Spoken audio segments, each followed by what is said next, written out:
Welcome to the Artists and Emotions podcast. I'm your host, Cody Alexander Curtis. And to say I am excited for who we have on the podcast today would be a bit of an understatement because this is someone who I've not only known for a few years now, but I had the great honor of working with them in the summer of last year. This is Corrie Legge. Corrie is an actress. She is a voiceover artist. She is a business owner and entrepreneur. Honestly, to say Corrie does like all the things would be a bit of an understatement. So I'll just let her introduce herself. Corrie, how are you doing? I'm doing good. I'm doing good. Thank you so much for having me on. I feel like we talked about doing this a while ago and it wasn't meant to be then, because now that we've actually worked together and gotten to know each other so much better over the last year, it's like, okay, now is the time. So I'm so happy to be here. Yeah, I'm excited to have you. And for those of you who may be wondering, Corrie and I sort of got wind of each other like a lot of actors do these days on Instagram. And Yep. we just started following each other and sort of keeping up with what the other was doing. And at a certain point, it was one of those things where I was like, I want to work with you, and I have this project coming up, and I think you could be right for it. And you actually submitted for the I project did. we ended up working on together, which is called Night Terrors, which, for those of you who are also asking, Night Terrors is a little independent horror short that I wrote and directed in the summer of 2024. And we went through the typical pre-production process of getting everything lined up and auditioning people. And Corrie was one of the people who auditioned, and apparently it was fate because after like 2 years of us knowing each other online, you auditioned and Corrie crushed it. And by crushed it, I'll just put it this way. I was not supposed to be crying when we did your callback, but it just ended up happening because the script for Night Terrors is very heavily involved around family, and uh we played brother and sister. And Mhm. you did such a good job that I started feeling things. And so that's sort of when I knew that you would be the right choice. And honestly, I would say everything in regards to that film sort of fell where it was supposed to, including our location. Because, oh my gosh, I'm still in shock that we got the location that we did for it. It was beautiful and perfect for that film. Like, it was such an incredible space that you found. Like, Yeah. really stunning. I can't wait to see the footage and how it looks on film, because in person it was perfect. Yeah, no, and the footage does look exceptional. Like it looks so good. And I'm so excited to see what a final color grade on it looks like. But just from the initial footage we got, it is great. Um but I would like to know from your perspective, because I guess I just haven't asked you this. What was your process in terms of just preparing for not necessarily the initial audition? Because for everybody who might be curious, my initial audition for people, it was just basically headshots and acting reels. That was the initial, Mhm. and then we whittled it down, me and my team, to the select like 5 to 10 people we wanted to come in for callbacks. And Corrie was one of those people. So, what was sort of your process to prepare for your callback, Corrie? My callback, I mean, my process for that was kind of similar to my process for most auditions and most callbacks, which was to gather as much information about the project as I could and prepare the script as like break down the script as far as character motivations, like all of those things. But it is such a emotional that, like, you gave me the doozy of a scene for the callback. It was like the most heightened, most emotional, like it's like those scenes that as a scene as an actor you both like crave and are terrified of. It's like the most heightened emotional scene.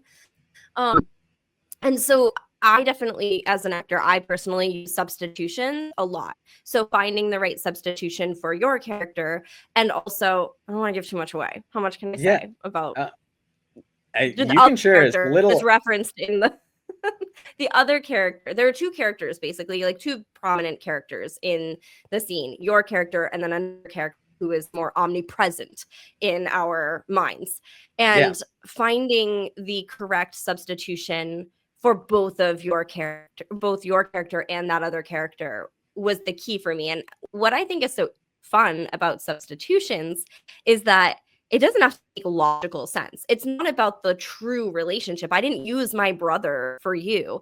It's about the emotional connection that you have, and that would create the right like environment for yourself as an actor, for your character in that moment, links to the other character. So I had some very strange substitutions, but finding those substitutions and then just finding like where it lives in your body. And I really like find using my body in my work, and it's something that I actually lost for a little while when I made the transition from theater to mostly on camera acting. Like, theater is obviously so physical, so in your body.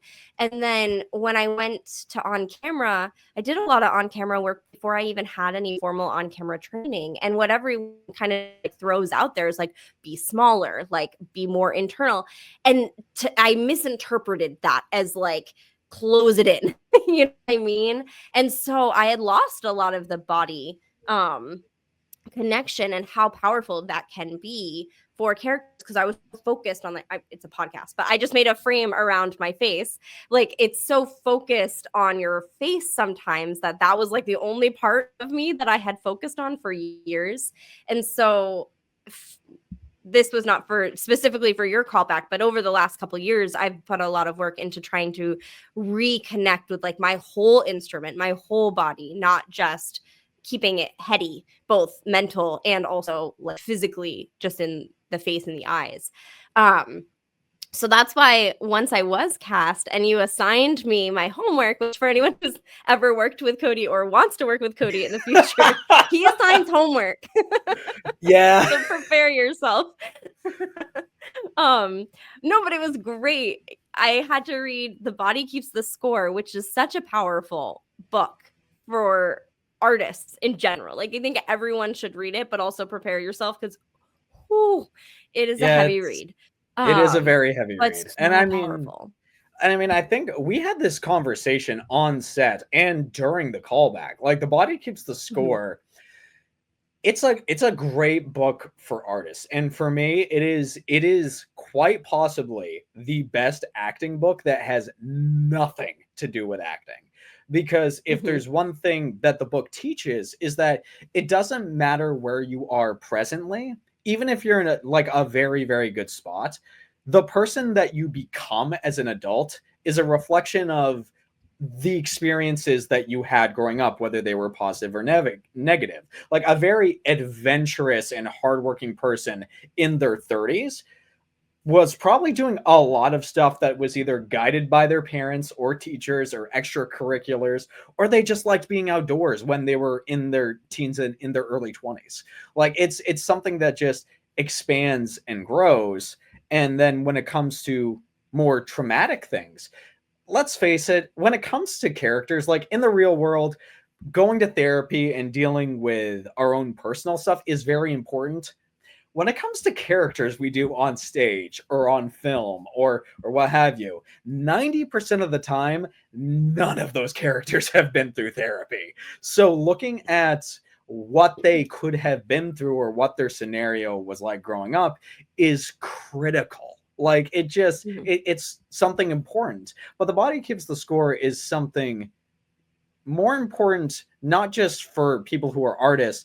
It's a book that's just good for people. But Corrie is right. If you are, and I haven't said this on the podcast, I don't think ever, which is my mistake. But if you are going to get into it, there is a heavy trigger warning around the book, because it goes through a lot.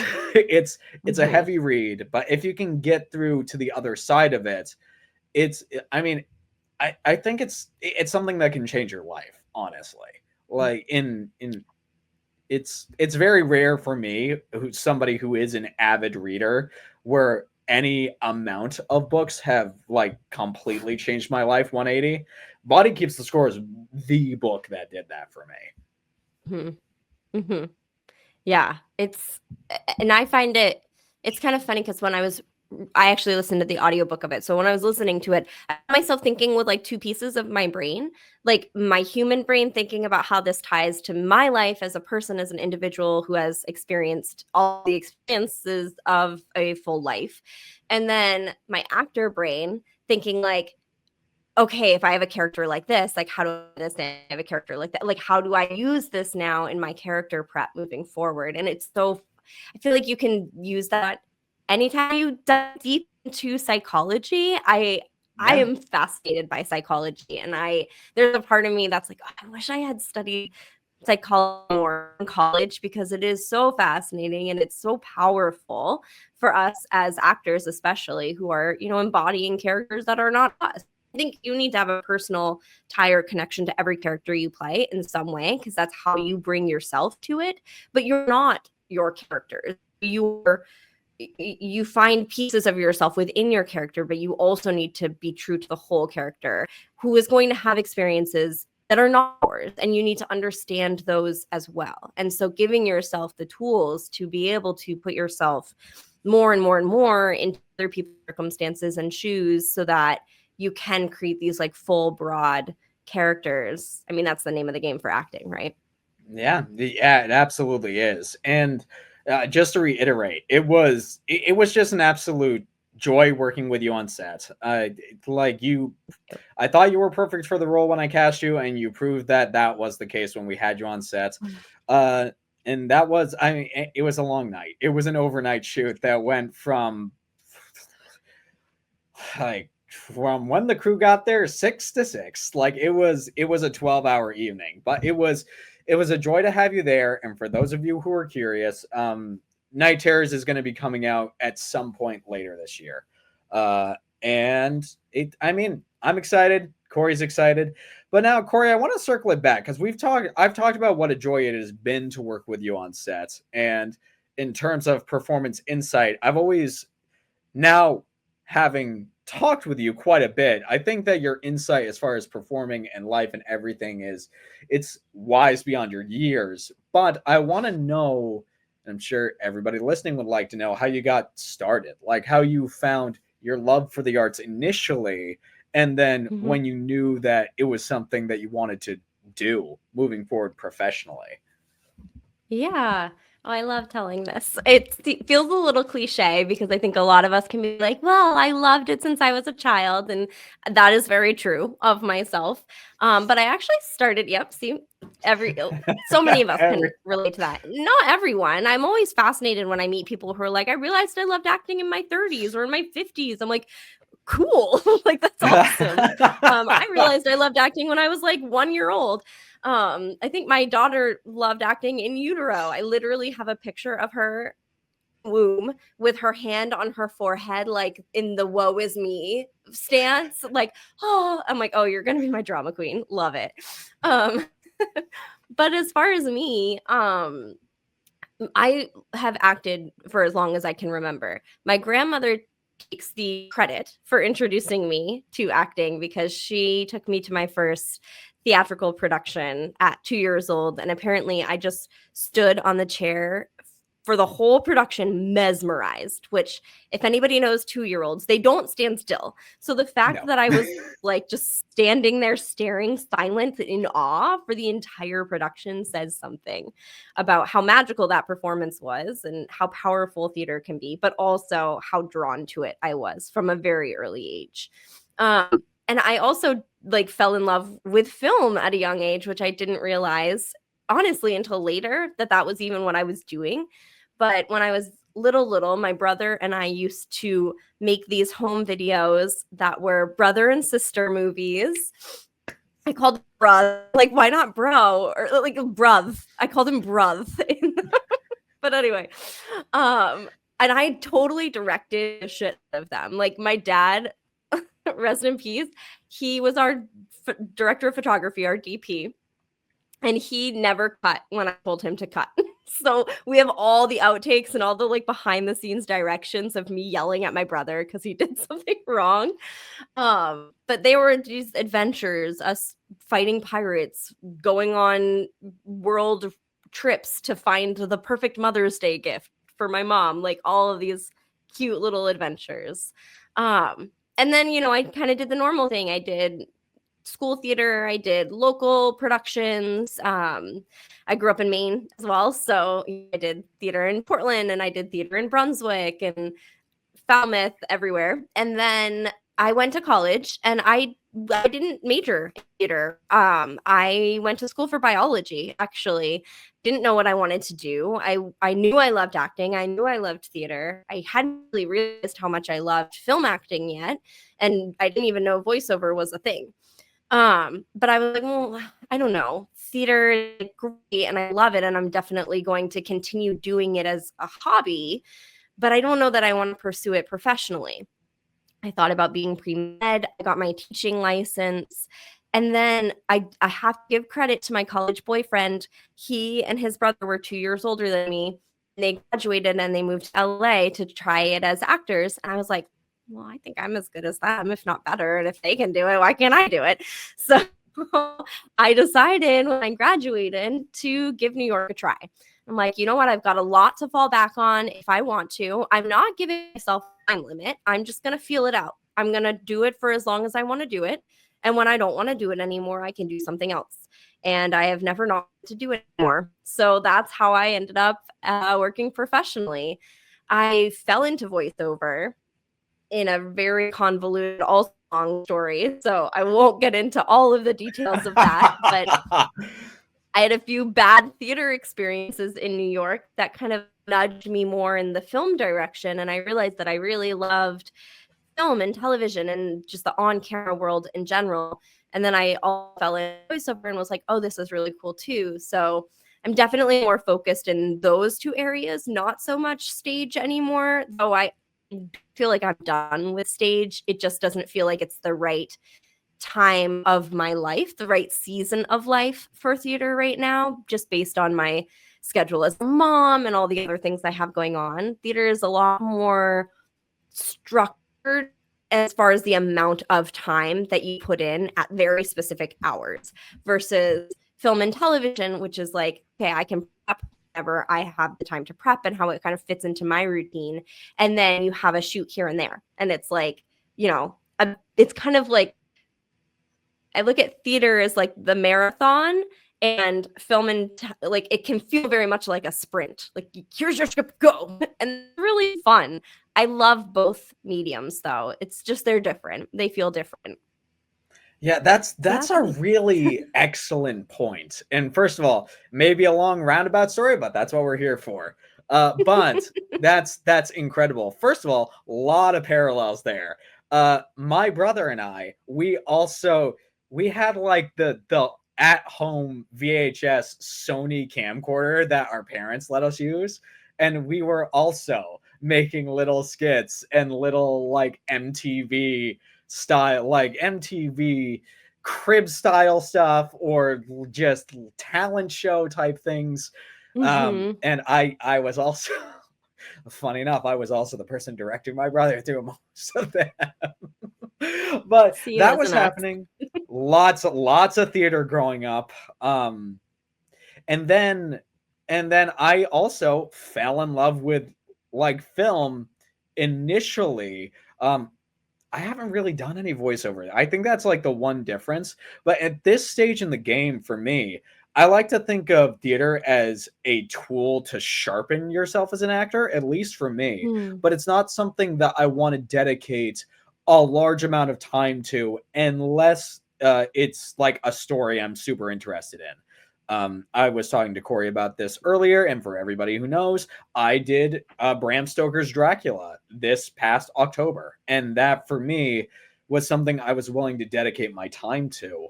But at the same time, you are right with film shoots. It's like, for the most part, most film shoots are done anywhere from 1 to 3 days, and at most maybe 2 weeks if it's a long shoot you're going to be there for. Hmm. But then you're done, and then, as with everything in this industry, it's kind of unpredictable when the next job or work is going to come through, and so you could have some time off. Whereas theater, there is the rehearsal process, there is the tech week process, and then there is the performance process. And for any of you who have not done theater, rehearsal, tech week rehearsal, and performances are three very different things that you have to mentally prepare for. Like, it's Mhm. specifically tech week, because tech week is long, and there's a reason why the first performance at the end of tech week, there's a reason why opening night for the most part is never given the title of the best performance of a show when it's on its run. It's because the first night is when everybody is the most exhausted. Yeah. But first of all, I want to say thank you for sharing your story, because that's absolutely incredible. And I think it's you talked about just connecting with yourself as an actor, and specifically when it comes to your preparation process for not just callbacks but for initial auditions, is doing the prep necessary, but also just fully connecting with yourself and understanding what you need to be feeling in that given moment to make every performance as authentic as you can. And as this podcast is called Artists and Emotions, that's sort of where we're going to be going next. And it's one of the big issues that I see inside of the industry we operate in. At least it was a problem for me, where we convince ourselves, because of the industry we're in, because there's so much unpredictability, and honestly, for the most part, it can be stable, but it might take a long time to get there. It's very easy to convince yourself that you've got to work yourself into the ground all the time to actually Mhm. be able to make it. But working yourself into the ground, there's a book we're going to be talking about here here soon. But working yourself into the ground, there are very, very few people who can do that for the long run, and do that sustainably for the long run. But it does, in the culture we live in, where productivity is sort of heralded in a very cult like fashion. It's very easy to work yourself so hard that your health, your emotions, and your connectivity to yourself as a person go out the window just for the chance of some kind of success. Um, Mhm. and I'll certainly talk about my experience with this, because I definitely was sucked into that way of thinking for a long time. But Mhm. I would like to hear your perspective on it, Corey, if there was a time where you were also sort of fooled into thinking that way of working and operating was like the number one way of succeeding in this industry, and sort of what Mhm. your overall experience has been. Because honestly, for those of you who don't know, Corey is not only very successful, but she's very busy. And it's not just the fact that her professional life as a business owner and as an actress are both very, very good. Your personal life outside of the industry is also kind of thriving. Yeah, yeah. I have a very full life, I would say, in all of the domains of my life, which I'm very fortunate for and I'm very grateful for. And I know that I am very lucky to have those things, but I don't want to take the credit away from myself either, because I also think that I have very intentionally built my life to allow for both of those things to be true, for to have the businesses that I want to have and to have the family life that I want to have. I have two very small children. My son just turned 4. My daughter was going to turn 2 in February. So they're little, like they're very little. And I became a mom during COVID, and then we had a strike, and so many major changes were happening in our industry and in my personal life all at the same time. And yeah, I 100% have and continue to fall into that toxic hustle culture, like go, go, go mentality at times. But what I think has changed for me is that I also have the systems and tools in place to constantly be checking in with myself so that I can catch it when I fall into those like need to go, go, go moments so that I can reel it in before it becomes too much. I am not perfect. I'm definitely a recovering perfectionist. I was a straight A student all through school. Like, that just fed into my professional life. And especially when you don't see the quote unquote success that you expected right away in the industry, when you're like, oh, I'm going to move to New York and like I'm going to get, my first co-star in the first 6 months, and I'm going to be doing guest star bookings by like a year in and blah blah blah, which like that doesn't even sound that crazy. It's not like I was like, I'm going to move to New York and I'm going to be a series regular. Like, I thought that those were reasonable goals for myself. And then to be years in and still not have the credits expected to my name, it can feel like I just need to work harder. I just need to work more. If I just put in more time, if I put in more money, if I put in more effort, go, go, go, go, go, then I'll see that I must not be working as hard as that person because they're seeing the success that I thought that I would have. And so what are they doing that I'm not doing? And I have done so much work around my mindset, around myself as an artist and as a human in order to pull that back and allow for the things that are supposed to happen to happen. And I am not a woo-woo person. I want to put it out there right away. I am very like type A planners and to-do lists and a calendar that's like scheduled to the second. It drives my husband crazy. See, yeah, it's but but the more that I give space for those, I mean, like I said, I was a biology major, right? Like science. I'm a science person. I like things that I can see, things that I can measure and like plan that have an an A to B. And that is not this industry. There is no A to B in this industry. It's not do this, get that. Like that doesn't happen here. But more that I've worked on my mindset around the life of an artist and just like living a full life without the need to always move on to the next thing. It has been such an incredible journey that I am very much still on, but I can see the fruits of that labor constantly. So my for 2025 is presence. And already having that word in my pocket has helped me those moments where I'm like, oh, I'm just going to send a quick email while my kids are doing that. Or, oh, I'm just going to like real quick, I'm going to multitask and do this. And it's like, no, pull it back, be present in this moment. This is the moment that you're in right now. Focus on that. And I think it also ties into acting where like be present in your scene. I'm so excited about this word because we're 5 days into the new year, and already I have seen how it mentally helps me focus in on what's actually important in that moment. And I think that actors and artists and just anyone, we are entrepreneurs. Like we're running our own businesses, whether or not we want to admit it, we are entrepreneurs. Yeah. And it's so easy to overwork as an entrepreneur, regardless of the field that you're in.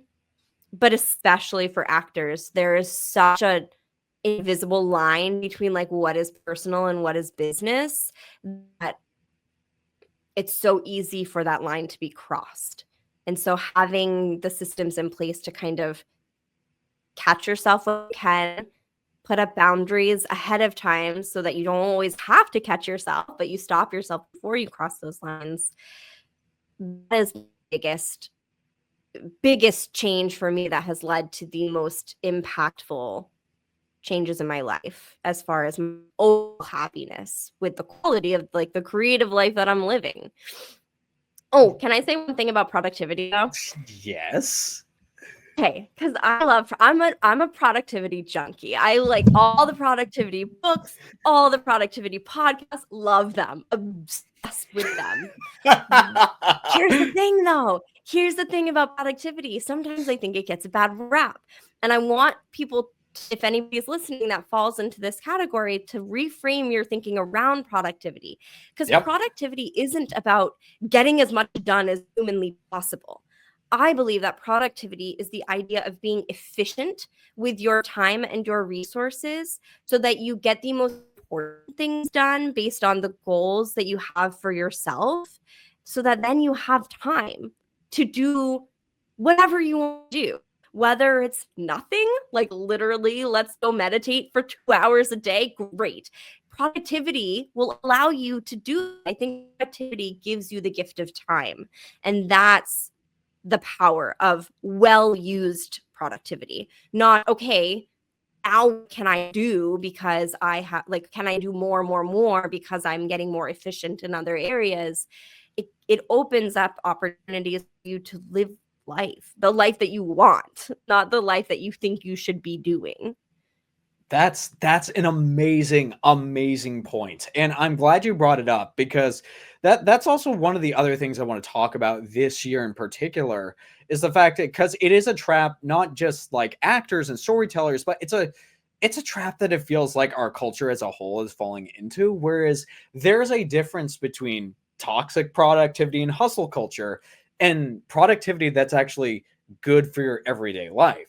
Because I mean, at the end of the day, in my opinion, even if you're not doing anything, like, let's say it's a day where you're not superly overly creative, but you get your house organized, you spend time with your family or your friends, and you journal, or what have you. For me, that's as good as a day as you can get, and it helps you prepare for the days leading, or the days that are going to come after that.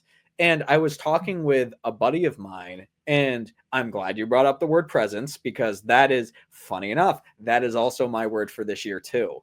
I think What? my word for last year was work myself into the ground until the last 2 months, and I was like, no, it's rest, where it should have been for a while. But it's presence, because I was talking Mm. with my best friend Zach, who lives in Arizona, and I said I would much rather spend the time to get one incredible self tape done during the day, and like focus my energy on that, and get, let's say, spend an hour or two on it and then be done, instead of putting together 3 or 4 self tapes, which all feel kind of lackluster, because I'm doing it because I feel like I need to get all of them done at the same time. And Mhm. I mean, that's not just like in the self tape world. I find that's like everything, where if you're dividing yourself so thinly across so much stuff, it feels like none of the stuff gets the kind of focus that it needs to.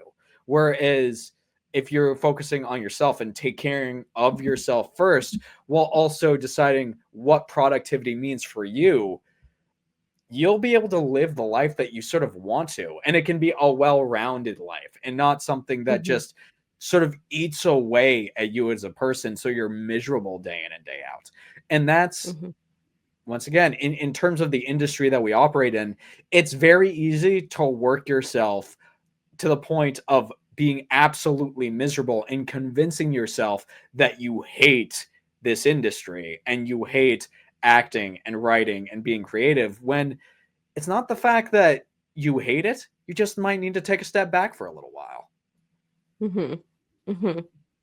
Yeah, And and I think that's something that a lot of people can relate to, is that burnout. I mean, it has a name. It's burnout. And it's yeah, so easy to burn out. As I will say, and I feel bad saying this, I I don't think I've ever had that thought though, that I hate the industry or that I hate acting or want to leave it. I think I'm not unique in, but I do think that that isn't more often than not, that's not people's experience, is that they do have those moments where they don't like it for whatever reason.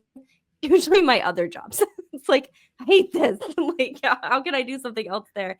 I just think I'm very fortunate in that I've never actually put the pressure on my acting to provide for me. And I think it's Elizabeth Gilbert who says that she did the same for her writing, that she always promised to provide for it, not expect it to provide for her. And I love that quote that she has. I'll have to find it and send it to you because it's a long one, but it's very powerful. That where she talks about it wasn't until after Equally Love's massive success that she finally quit her day jobs, even though she had had multiple published books before that. And I think that is something that is a challenge for us actors who are looking at ourselves not as hobbyists or amateurs, but as professional actors. With that title professional, like where do you deem yourself worthy of calling yourself a professional? Is it when you're paying your bills with your acting? Is it when you're booking professional work? Is it when you're auditioning for professional work? Or do you get to decide when you call yourself a professional because you're an artist and this is an unpredictable industry, and who is anybody to tell you that you're not a professional? And that I kind of fall into that category where it's like Yeah. you are a professional actor when you decide you are a professional actor and you own the title. That's when you become a professional actor. It's not when you join SAG or Actors Equity or book your first whatever insert major title here. It's when you have the mindset to decide that you're a professional. And I think I had the courage to do that probably earlier in my career than a lot of other people did. And that has carried me through the ups and downs of the industry because I knew I was never going anywhere. Okay, I might have a dry spell, but like I've got other things to do. I'm not going to end up homeless. And when the next booking comes along, I'm here for it. I'm ready for it. I love this too much to leave it because it isn't giving me what I wanted. I'm going to keep giving and giving to my craft as much as I want to. And I'll get the opportunities that I want. And when I don't get the opportunity that I want, then I'll make them myself because I can do that too. that is an area that you and I could talk about for hours, because for those of you who don't know, there is one thing that Corrie and I both have in common, and that's when opportunities do not come our way, we have a habit of making those opportunities in terms of film work. Because I mean, at this point, first of all, let's get some of the exciting news out of the way. Corrie and I are attending a film festival together for different projects this coming May. I'm not going to say exactly what said projects are, but I will say that it's one of those things where, you know what? I'm just going to turn this over to this next little section we're going to talk about. And this might actually turn into you interviewing me because you've been doing this longer than I have. So if you want a big sum up of everything that we have talked about so far, when it comes to productivity and being an artist, you've got to find out what that means to you. But more importantly, you got to take care of yourself. Like, if you want to be an artist and you want to be like in an artistic life, you can be that, but it shouldn't be this thing that is so overly consuming that you throw out your other obligations or your health or your social circle, or you're doing it in such a way that your whole life becomes miserable. If you're making yourself completely miserable by deciding that you want to be in this world, honestly, it just might not be worth it. Like, that's all I'm going to say. Like, life is hard enough as it is. We shouldn't be making ourselves miserable while we're here in this like short time span that we've got.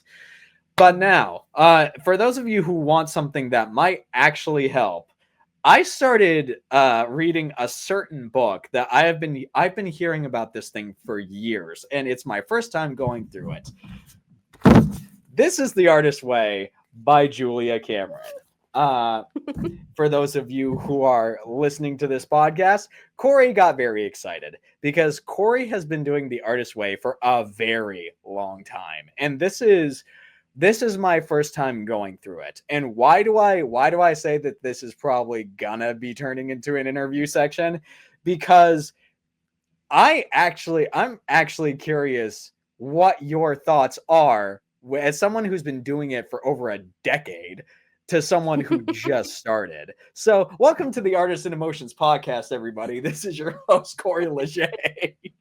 Woo! Welcome, everyone. Welcome. I have my guest here, Cody Curtis. Go.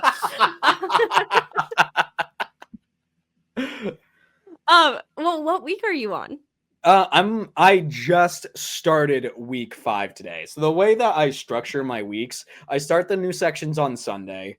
And because I do look, Sundays are my day off from like my day job and everything else. So I like to do my morning pages, get stuff done. And then when the early afternoon rolls around, that's when I'll read the section and see what the tasks are for the week. So week 5. Nice. Week 4 though. Okay, wait, hold on. Does your audience know what the Artist Way is? Should we give them a little like spiel? Yes, absolutely. So first of all, I want to tell everybody the Artist Way has been around for about 30 years. Yeah. So go. Yeah, I think that there's actually a 30. Is it the 30-year anniversary edition? Is that the one you have? Yeah. Yeah, I can't because it's blurring. Yeah. No, it's okay. It is the 30th year anniversary of the book itself. Yeah. So it's like, this is not at all a great description of what it is, but at its core, The Artist's Way is a book, but it's really a 12-week program on creativity and mindset around what it means to be an artist and grow as an artist and as a human. And it's incredible. And I highly, highly, highly recommend it to every single actor and artist and writer and screenwriter and filmmaker and anyone who considers themselves an artist or wants to, I think should read The Artist's Way and do The Artist's Way. That's the thing. It's not really a book. Like, you don't really read it. It is very much a program that you do. And so Cody was just talking about morning pages. Morning pages are at their core, they're 3 pages of longhand free thought writing that you do every morning. It's one of the founding pillars of The Artist's Way. That and artist dates, which are weekly dates, flow dates with you and your inner child artist that you do. But anyway, so you just finished week 5. Week 5, finished week 4. Yeah, starting week 5, finished week 4. The one thing I will say, and the deeper I go into The Artist's Way, it's like I had this thought this morning, and I have no idea why I did. Which, first of all, that's the one thing I'm gonna say that The Artist's Way. For any of you who are hearing barking, those are my dogs. So the one thing I will say is that the more that I've gotten into this, the more thoughts I'm having on a daily basis. And the one that I had this morning is that we were talking about the body keeps the score earlier. Honestly, The Artist's Way and the body keeps the score, as much as it might not seem like a likely pairing, it actually might be a very good pairing, because there's a lot of stuff in The Artist's Way that the body keeps the score also touches on, but it does it. It's like, this is the right brain artistic side of things. And then the body keeps the score is sort of like the left brain logistical, personal, like everyday side of things. But yeah, honestly, I love it. I love The Artist's Way. I'm curious to see what the rest of the weeks are going to look like. But I do have an experience to share. And this was my first week. This was my first week doing it. So for any of you who are curious, the first week, I would say week 1 and week 4 have been the most difficult for me. And the first week, morning pages aside, I wrote a letter to myself as a child, which that wasn't even... That was just something I felt obligated to do. It's not something that was even assigned yet. I got halfway through. Actually, no, I didn't even put a word to paper, and I started sobbing. Like, it was such a powerful experience to me. And then the following day, so little backstory upon the backstory. Before I even went on vacation, I got an audition for an original work for a stage show that is happening in Philadelphia, which I'm pretty sure I didn't get it. But the thing is that in this audition, there is a 2-page monologue. And it's a 2-page monologue on not like stage script format, but Google Doc format, where it literally goes on both sides of the paper. And that was, to this day, even though, we're in 2025 now, it was absolutely the best work I have ever like, film, stage does not matter. I knew it was the best work I've done to date because it's the most vulnerable and authentic I have ever felt doing an audition or a performance or anything outside of Dracula, but that's a story for another time. And I had to attribute that to starting The Artist's Way. And honestly, every audition I've had since the turn of the new year, they've all sort of felt like that. Like, it all feels so much more authentic because it feels so much more like me. It feels like I have a deeper connection to everything that I'm doing now than I ever have. Mm-hmm. Yeah, it's The Artist's Way can be really powerful in that way, and that it really does kind of open you up and then like put you back together. Yeah. So what has been it like based on your experience so far? Because you're a third of the way through the book at this point. You're like, you've just crossed the 1-word mark. What do you think of artist dates? I love the funny thing here is this is something really funny because morning pages and artist dates, I didn't have like those specific titles for them, but it's stuff that I was already doing. Like, on a more specific note, I had been journaling on and off, but when I got very sick this past September, basically every moment that I was awake when I didn't feel like I was dying, I was just journaling.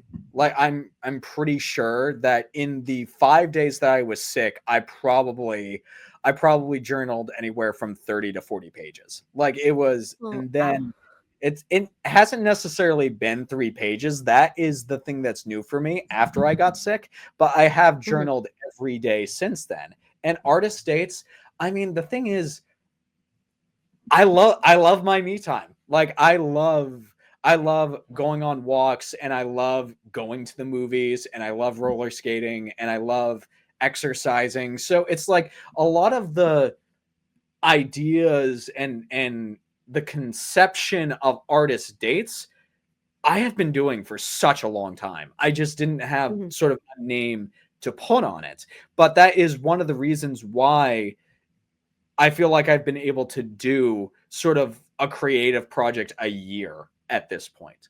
Like, I mean, Corey knows I'm not really going to give anything away, but I sort of even though I am on break, I have a lot of irons in my fire right now. But it sort of feels like I'm able to handle all of them because of, number one, actually taking time off, but number two, because I have been doing stuff like morning pages and artist dates even before I opened up The Artist's Way.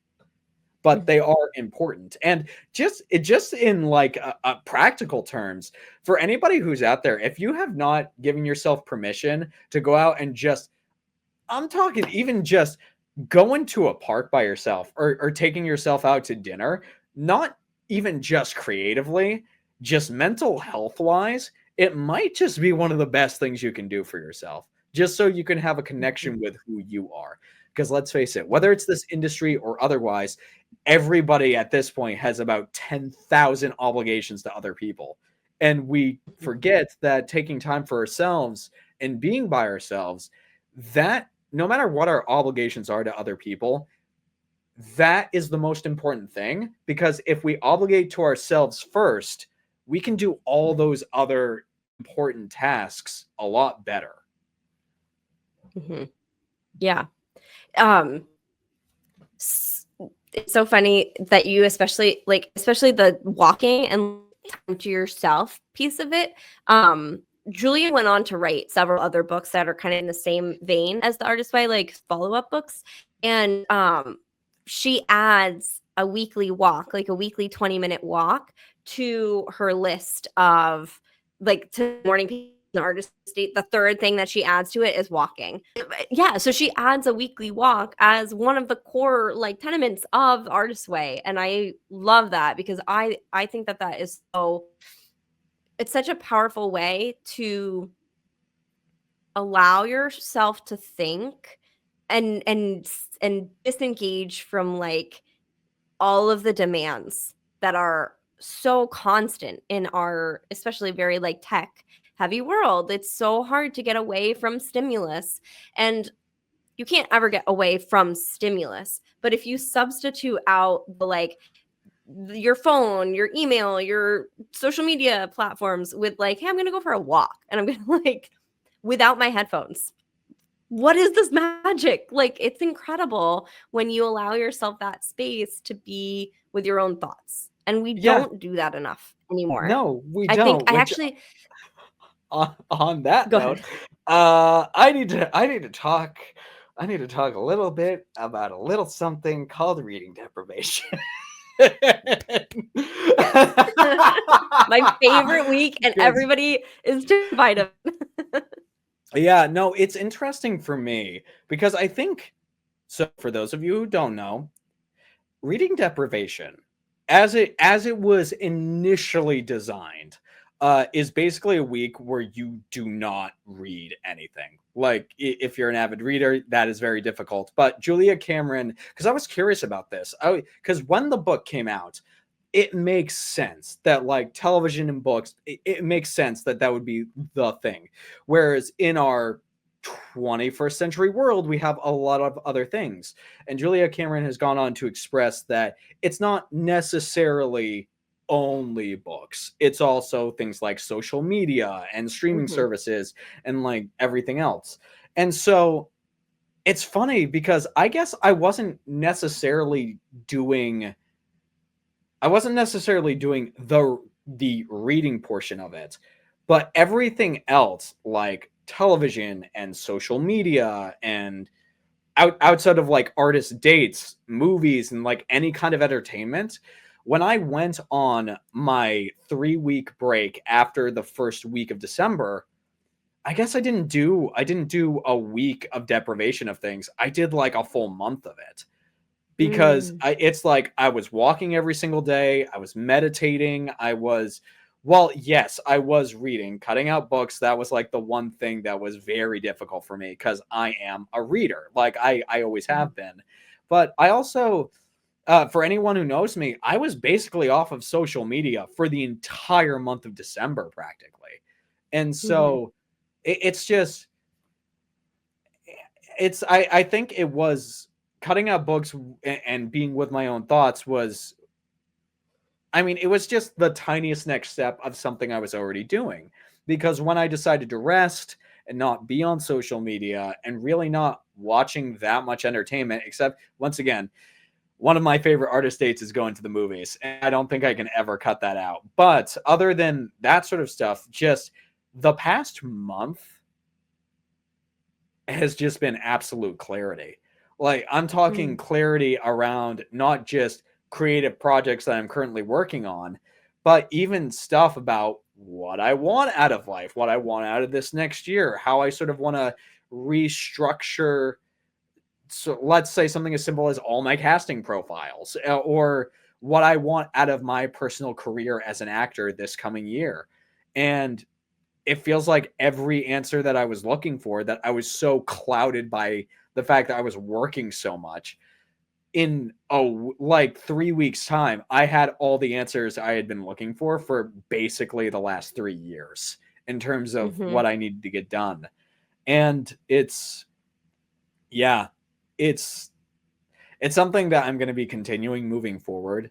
Like I have a much healthier mindset around work and social media, and particularly the application of using social media and just everything. Like if there's one Mhm. thing, not just the artist's way, but some of the other books that I have been reading, which I'll shout them out here for anyone who's been listening to the podcast this year. I have talked about the Fuck It Diet and Tired as Fuck as other things that have sort of helped me. And the funny thing is, Caroline Dooner, the author of those two books, she also talks about doing the artist's way, which I think besides what I had heard before, that's also why I decided to turn on to doing the artist way, because it's like somebody else who had had so many struggles for so many years opened up the artist way, and so many things just came flooding out, and so many solutions, not just with artistic stuff, but just overall life and health stuff came out of it. And just, yeah, it's been good. But yeah, week four was definitely that was the most difficult thing. And all I can say is I may or may not have done a 2-hour walk listening to an audiobook this morning. Be like, I'm back. Yeah, exactly. But it's funny because I find now, because of all the work with the artist way, while I'm listening to an audiobook, it's also like two parts of my brain are activated, where I'm listening and I'm getting everything I can from the sources I'm reading. But at the same time, because of whether it's the environment and just seeing so many different things, uh, there's these little like thoughts that will pop up, and when they do, I'll pause whatever book or music I'm listening to, and I'll jot it down in my notes, so that way I don't forget it when I get back to my house. And that's one thing that has changed. Usually I would be the kind of person who, if I was listening to music or a book, I would say that I didn't think I was allowed to put whatever it was down if a thought came into my head. And now it's like something as simple of, if I'm listening to a book and I just want quiet, I'll unplug everything, turn my phone off while I'm walking, and just being like quiet for 20 minutes until I feel like I'm sort of back to baseline and seeing how I'm feeling. I love the artist way so much. I'm so glad that you're doing it and that you're sharing it with your audience, because I have been such a huge advocate of the artist way. And reading deprivation was the week that sold me. Like, the very first time I did the artist way, I did all of the things for reading deprivation week. So social media, television, all of it gone. Everything. Yeah. And it was so hard. It was so hard. But I wrote the first 4 drafts, I think it was 4 drafts, of what would come my directorial debut film that week. And I had never written a screenplay before, ever. I never considered myself a screenwriter. Never thought I was going to go into directing or any of that. I was like, I was an actor. And that week is the week that changed all of it. So I owe that to Julia Cameron, like opening up my world as a filmmaker, as a multi-passion artist. Like, that stemmed from doing the artist way. Yeah, it's incredible. And for I'm just gonna, because I know I've talked about how amazing this was, but I haven't even talked about how much the deprivation as a whole, not just reading deprivation, but the deprivation of all stimulus over the course of the month of December. There's a screenplay that I am co-writing with somebody that I'm not giving too much detail away from. If you've at this point, at the point of this episode of the podcast being out, everybody will know what the name of the screenplay is, and it's Whatever It Takes, because we're recording this on January 5th. The post about us, me and Angelina teasing the screenplay, it's going up tonight. And I'm not going to give anything more than what we've already shared, but there have been so many particular parts about this script where I've been like, basically banging my head against a wall, because I'm like, I don't know what I'm supposed to do here. The entire month of December, every writing question that I had was answered. And then in terms of, I've talked about how this has affected me as an actor. Like, everything has opened up in terms of my vulnerability, in terms of my actor's process, in terms of everything. And I've really, in terms of my process as an actor, I think the biggest thing for me is I'm a list guy. Like, I have a whole list of questions that I like to ask myself. And I noticed this past year, whenever I was doing character work, whether it was preparation for a role I'd already been cast in or auditions, I was always writing sort of the character is a completely different person from me. Mm-hmm. And while doing the artist's way, I noticed that shifted, and where I was using the character's name before, now I'm putting I to answer each one of those questions. And just doing Mm-hmm. it's one simple letter, but doing that has made such a bigger connection to everything than I ever Mm-hmm. thought possible. Where it's like, I don't want to say it's easy, because definitely tapping into emotions, it's not an easy process. It's a simple process, but it is a process that takes time and prep. But it's like gates just started unlocking, and Mm-hmm. it feels like my connection with everybody in my own personal life, outside of all the artistic things, it feels like my connections to people have just gotten so much better too. Because there's also, for those of you who are wondering, the Artist's Way does talk about the importance of slowing down, and it talks about the importance of how you need to set time. The artist dates and the morning pages are one thing, but it's funny because reading, I've already read through, I haven't done any of the tasks yet, but reading the section, like set week 5, it actively talks about how important it is to even just put all of the creative stuff aside and put everything aside for a little bit of time. Even like taking a weekend for yourself and not doing anything and just giving yourself a break, because that's the other thing we as creative people do. If there is one thing we do very common, we are our own worst critic in a lot of Mm-hmm. ways. And the Artist's Ways is one thing where it's like, well, why are your own worst critic? Like, why are you being so hard on yourself? Because at the end of the day, it should be your opinion that matters most, not the opinions of other people, unless those people are actively trying to help you achieve where you want to be. It's like, it's such a beautiful, beautiful book. And I'm hooked. For me, I think this genuinely is the start of me doing this year after year. Or at least I Yeah. think, I don't know, like, I'm not going to predict when I'm going to say I'm going to use it or try to plot that out.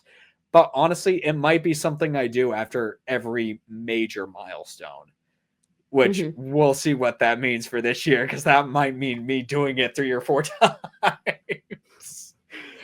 Well, I will say, so I did it twice last year. I run a group through the Artist's Way. I've been running groups of people through the Artist Way for a couple years now, and it's been so incredible, like, to be the facilitator. I'm not the teacher, I'm not an expert, I'm somebody who loves it and has done it and who can be there to kind of support and organize people and facilitate discussion around it.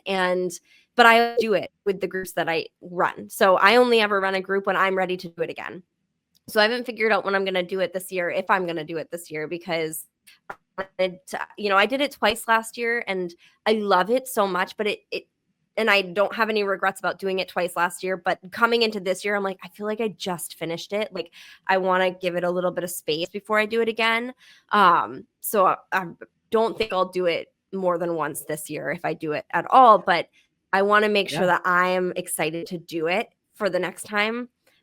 That being said, that doesn't mean that it's not sitting on my dresser right now. Like, it's definitely right there in my room, like, ready to be referenced, right on my Kindle, ready to be referenced, doing artist dates, doing morning pages every day. Like, it's still such a huge part of my life all the time. And I love spreading the message about the Artist Way, because I think it can be so powerful if people go into it for the right reasons. Agreed. And You it's one have. thing. It's one thing for me where it's actually surprising to me, but a lot of the people who I have talked to who are like actors and writers, when I bring up the fact that I'm doing the Artist Way, they don't even know it's a thing, which is so interesting to me. Like, Mhm. it's such a gem, not just for creativity, but just for overall life things.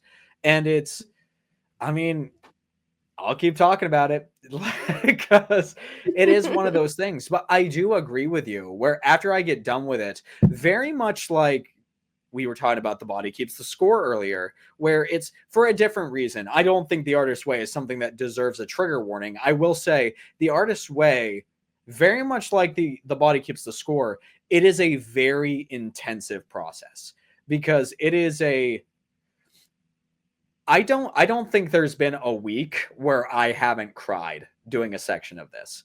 And it's Mhm. simply because this book, the way the book is structured is to break down any walls you have as a creative person.